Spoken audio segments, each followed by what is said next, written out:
Hello to all of you listening. It's a pleasure to have you here today. I'm Nathalie Jean-Baptiste. I'm head of programs at the Julius Baer Foundation, and I welcome you all to our Equality Talk. And this is the third one. This one focuses on women empowerment in construction with TAWAH in Tanzania. We will talk about how the lives of women in rural Tanzania can change when they are empowered, when they have the opportunity to learn some skills, and when they have the support system that allows them to grow. Now, despite the fact that women are contributing to Tanzania's strong economic growth, many do not have the opportunity to achieve their full potential. For instance, women occupy little space in male-dominated sectors, such as the construction sector. This sector is one of the fastest growing sectors in Tanzania today. Between 2015 and 2019, there has been an increase of 25% in real estate alone, and the demand for housing is large. 3 million units are needed according to the Ministry of Land. So how can women take more advantage of that and be more present in the construction sector? This is what TAWAH does, particularly looking at those women that lack formal education. So I have the pleasure of having with me Victoria Heilman, who is the Executive Director of TAWAH. How are you, Victoria? Thank you. I'm fine. Thank you, Natalie. Thank you for having me. Greetings from Tanzania. Thank you so much. Asante sana. Thank you very much for your time and welcome to our Equality Talk. And for those of you behind the scene, we do appreciate your participation. So you'll find that you can write your questions and your comment in the chat box on the right-hand side of Vibrix. And you can also place your questions on the YouTube chat. So TAWAH, which some of you already know, I think, it stands for Tanzanian Women Architects for Humanity. And it's an NGO that was founded in 2010 by women architects and engineers. And it's dedicated to promoting social justice and providing everyone with decent housing. Through innovative projects and sustainable practice, I know Victoria will tell us more about that, TAWAH empowers women to break barriers and become leaders in the construction industry. So how does TAWAH does that? How does TAWAH achieve that? And it's by providing women with basic construction skills and the connections so they can gain employment in the construction sector. You know, I can talk about TAWAH all day, but Victoria is here. So please, Victoria, tell us more about your work. Go ahead.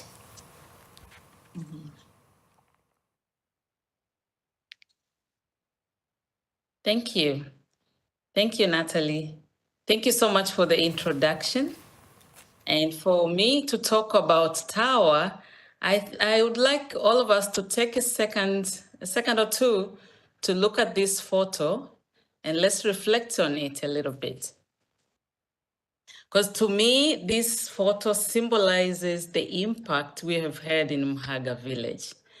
Before 2021, before this project began, if we were to talk about women in construction, I think the Mhaga community and many communities in Tanzania would not have believed that even the women themselves that you see in the photos, they didn't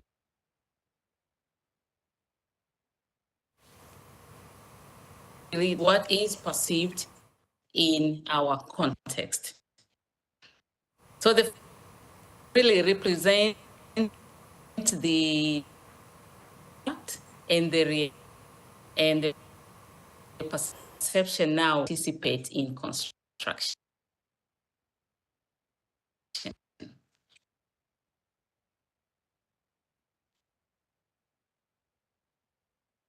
Okay.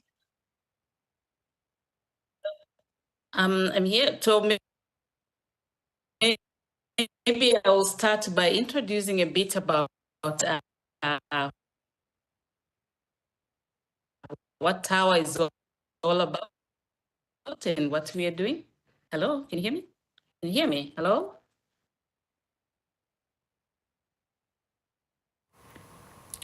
Hello? So, The studio, can you hear me?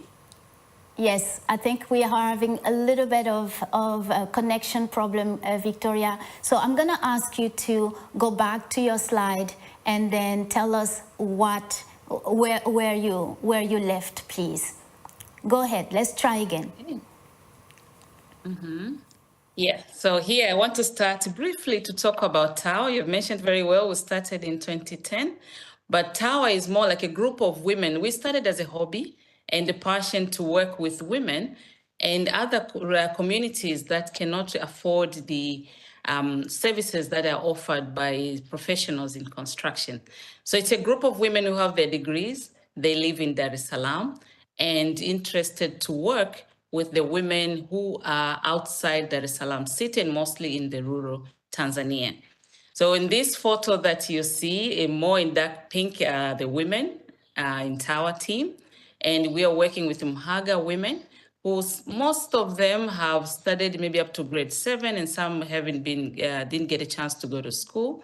But this is TAWAH. What we are doing is mostly building bridges. We're building bridge between the educated and non-educated, bridge between rural and urban, the bridge between the women who went to get a chance to go to school, the educated one, and those who did not get that opportunity. So why are we focusing on women and why in rural areas?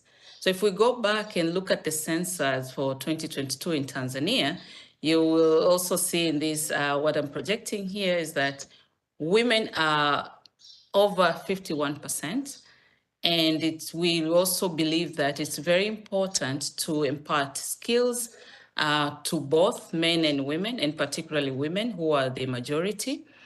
And we are focusing in rural Tanzania because when you also look at the poverty rate in Tanzania, you find those in rural areas experience more the higher level of poverty compared to urban areas.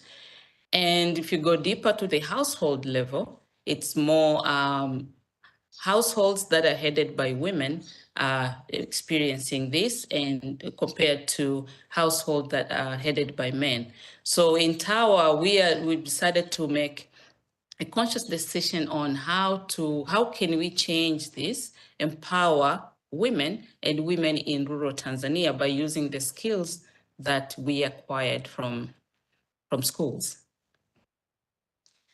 So we are in Muhaga village, and that's where our project had started.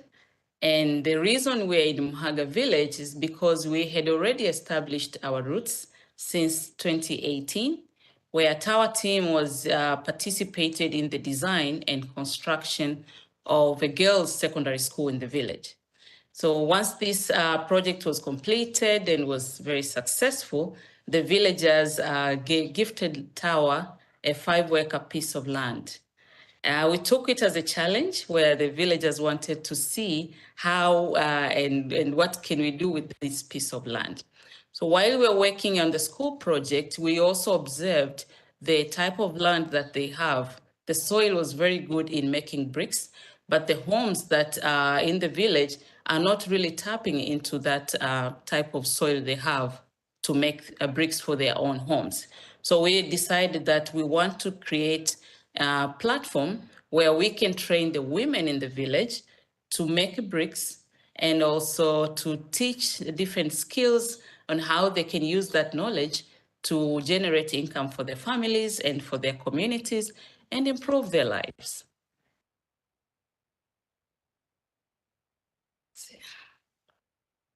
So the most, I would say, for a very important approach, if you, like I said, we are coming from Dar es Salaam to go to Mhaga village, the most important approach that we had learned over time is engaging the community, engaging everybody in the community to understand what we are doing.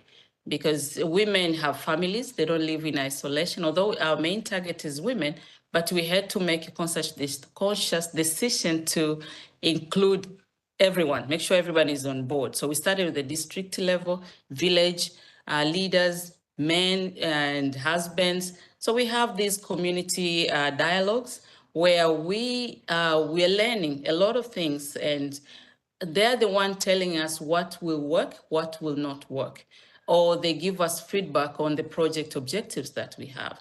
So in a way, we are co-designing the project with the community. And one of the examples that I can give in this slide is when we went there, our idea was we want to train women, we want to work with women. But from these dialogues and the feedback that we're getting, we also learned that we have to include childcare if we really want to include women in our projects. So these kind of dialogues are very important to us, and we are using them in every step of the way.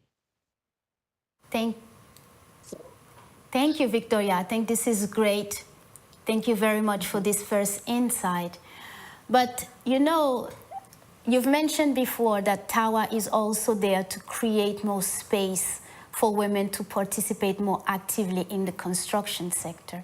Can you go a little bit more in detail on that? Can you give us some examples, please? Tell us more. Mm-hmm. Mm-hmm.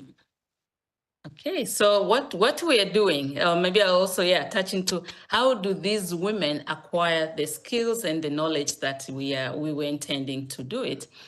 One of the main steps is we had to train them by doing. And for doing that, in the studies that we did before we started the project, is the women in the community have highlighted households that are occupied by elderly people in the village that are in a poor condition and need to be improved. So our training model is you do the work, and at the same time, we improve someone else's life. So we are starting for the first 3 months. Women will learn on how to determine the proper soil for making bricks. After that, they will also learn on how to make bricks. And we're making on 2 types of bricks. For the foundation, where we have sand cement bricks, and for walling, we use earth bricks. So they learn how to do it. And once we have enough for a home, we are going to the site of the elderly person that they have identified. We are constructing by starting digging the foundation and building the wall up to roofing. So for the course of 6 months, they will complete a home, and an elderly person will move to that house. But then we are spending time with the women on how do we change the skills that they learned in making bricks into entrepreneurship, into how can you generate money out of that. So we are bringing in experts from different areas. They sit with women in the classroom, in the structure that they have built themselves, to learn different issues from financing, how to start saving the money, how do you start the business, how do you market your business, how do you take care of your health, and things like that. So all these skills are crucial to women to be able to start looking at just making bricks and building homes. It's not enough. It doesn't end there. It has to generate income, and how so. So TAWAH is partnering with a number of experts in this area. One of the examples I could give on this is we worked with medical doctors, women. So they came to the village and sit with the women and talk about health issues and test their eyes and give them glasses. This was very important and very big for the women in the village, because even access to healthcare, even getting eye check, it's something that it's not an easy thing. So partnership like that are the areas that we look at. And from there, we take the top performing women to the government vocational training authority, where they can also get certification, because that is also very important for them to be able to generate in the job market. So having certificates, it allows them to start looking for employment and looking for participation in the construction projects. So we had women who are about in the 40s, 50s, got that chance to go and study and go back to the village and train the younger and newer generation that came after them. So we now have, we are happy that we have trainers who have been certified by the government institutions, and they're transferring that knowledge to others. So this slide shows one of the transformation that the women and TAWAH team is doing in Mhaga village. The home that you see at the top is one of the home occupied by an elderly woman, and it was identified by the community that this woman needs support. So if we are building, maybe we should start with her. So this is the first project where the women started learning on how to construct a home. And from there, you could also see they're starting to think that they are also able to do the same at the piece of land that they have to change their lifestyle and also, helping their families. Thank you, Victoria. I think this is incredible, this image that you just show about the differences of the quality of the housing that between, from the elderly lady, from one reality to another. This is amazing. Victoria, I know also we at the foundation, we know that the knowledge transfer does not go, just doesn't stay in Kisarawe. It goes beyond, right? Can you give us a sense of what are you doing with all these experiences that you're gathering? How do you transferring that knowledge? Okay. Yeah, so when we started this project, the idea was brick making, and we know we're training women, but it's now it's creating an opportunity for different groups of people, from the university students and international students, to learn and interact with the women. So what you see in this slide is now you have university students who have learned about maybe brick making and how to mix the ratios, more theoretical. So when they come to Mhaga village, they're the women of Mhaga are the one teaching university students on how this thing is done and how you build by using those bricks. So university students are learning now. And at the same time, we have university students and TAWAH team teaching women on how to start looking on, for example, if you're setting out your house, and based on the climate, what is the appropriate orientation or the access and things like that. So the knowledge that students have from the university, they're now teaching Mhaga women, and women starting to see the differences. For example, if you orient your building, or if you, the advantages of using earth bricks, the way sustainable they are, and they also create cooler interiors. So this is the knowledge that the students have and transfer to the women. And we have international students these days visiting every year. They come and also do some research on building materials, research on women empowerment project and the impact that we are doing in the village, and publish the thesis out of these projects that we've started.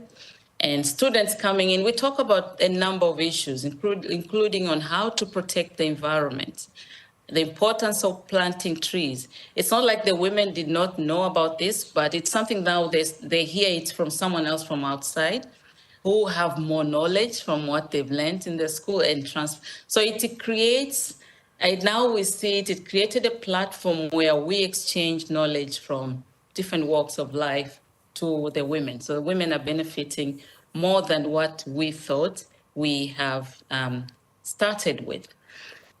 And maybe to touch a bit on the impact of what we did so far, we are also very happy and boasting that the membership base for TAWAH is growing. We now have at least 31 members who are helping for the organization to run and by paying their fees.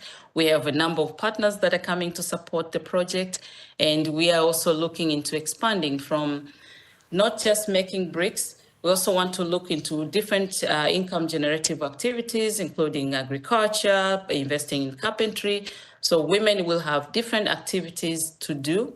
And since now they're the one managing the center, and they will be there to support women from all over Tanzania who will be interested to come and train. So the center, the TAWAH Vocational Training Center, based in Mhaga is there, managed by women to support other women from different parts of Tanzania.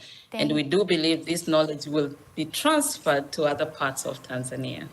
Thank you, Victoria. You are as passionate, I know, about this project, and there's so much to say and to share with all of you listening. And I also already have many questions for you, but I just want to bring back two things that you've mentioned in your presentation, because I think it's important for people to keep that in their mind. First of all, you say that TAWAH is also about building bridges. You build, you know, between the educated women, the architects, the engineers, and the ones that do not have the opportunity to be educated. You build between the urban and the rural. You create all these bridges, and I think this is very important. And also, you've mentioned that there were conscious decisions from you not to only focus about women. It's women in their context, in their environment, and you had to think about childcare. You had to think about their relation with men. You had to think about young boys looking at their mothers taking a new job. You had to think about also the other stakeholders, from the district, commissioner to all the local, leaders around the communities, around these women. I think this is important. And you've mentioned also that it's important for them to be certified, for them to be able to have the degree or a paper that allows them to be employed in the future. So I'm just going to stop there because I've seen many questions, and we have about 5 minutes, and I want you to answer as many as possible. The first question I have for you is, somebody says that, first of all, thank you. This is very inspiring what you share with us. What was the hardest cultural challenge in implementing this project? Can you tell us very quickly? Okay. Yeah, I would not put it as a challenge. It's something that we learned, and we were able to go around it and successfully implement the project, was the culture of the coastal region people that we work with. Coming from the mainland, inland, in the coastal, we have a different setup where you have women, and not only, to be clear, not only in the coastal region, in Tanzania, rural areas where women have different gender roles. So to go around it and say, no, you can also do a work that men work, I think that was the hardest challenge to deal with. And like I said, we had to start including childcare because that was the main thing. Women have to stay home and take care of the children, or do farming activities around the house at the same time they take care of children.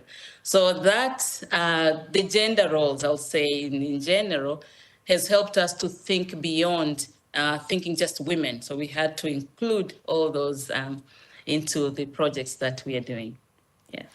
Wonderful, thank you. I have a question here from somebody that says, how can those women learn about architecture and architecture skills when some of them does not have the chance to go even to school?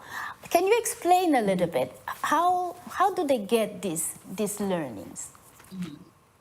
Yeah, I think that main approach of learning by doing, I think, was one of the area that we felt that is how we can teach the women.